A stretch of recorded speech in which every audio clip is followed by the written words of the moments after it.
هندوستان د نادر او جالبو هیواد دی. د نفوس په زیاتېدو کې خورا شهرت لري. د هیواد کې سلګونه ژبې، سلګونه لهجې، باطل خدایان او مذهبونه موجود دي.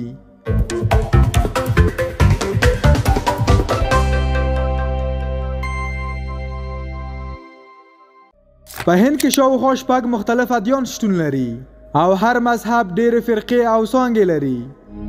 د نړۍ دوه مشهور ادیان د هند په نیمه وچه کې راڅرګند شوي چې یو یې هندویزم او بل یې بودایزم دی.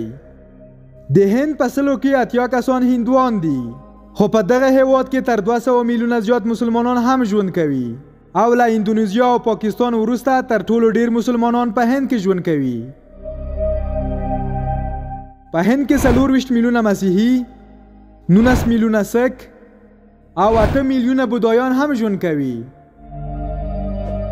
په دې هیواد کې په 2011 کال کې 122 میلیونه مسلمانان و او اوس څه د پاسه 217 میلیونه دي چې د هند هیواد د ټول نفوس 14 سلنه جوړوي.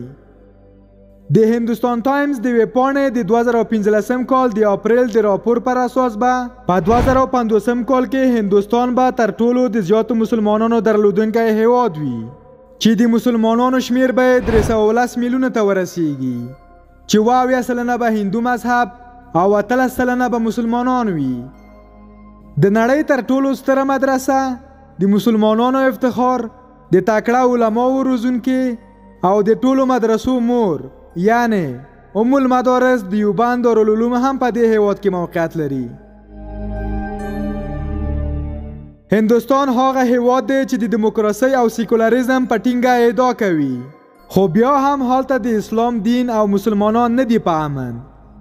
یو لامل یې د ګاونډي هیواد د مسلمانانو تروریستي حملې دي چې د هند حکومت یې پر مسلمانانو بې باوره کړی. چې ښه بیلګه موږ د ممبئی په ښار کې پر تاج محل هوټل او د ښار په نورو سیمو حمله یادولی شو چې د 2008 میلادي کال د نومبر پر 26مه پیښه شوه. په دې حمله کې 166 کسان مړه او په سلګونو نور ټپیان شول، چې د دې پیښې څخه وروسته مسلمانانو ته د تروریستانو په سترګه کتل کیږي. په ځینو ښارونو کې د شپې ناوخته مسلمانانو ته هوټل کې ځای نه ورکوي. دا و زموږ چمتو شوي معلومات.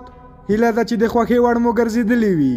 د داسې نورو معلوماتو لپاره زموږ چینل در سره سبسکرایب او په کمنټونو کې مو خپل نظرونه را سره شریک کړئ.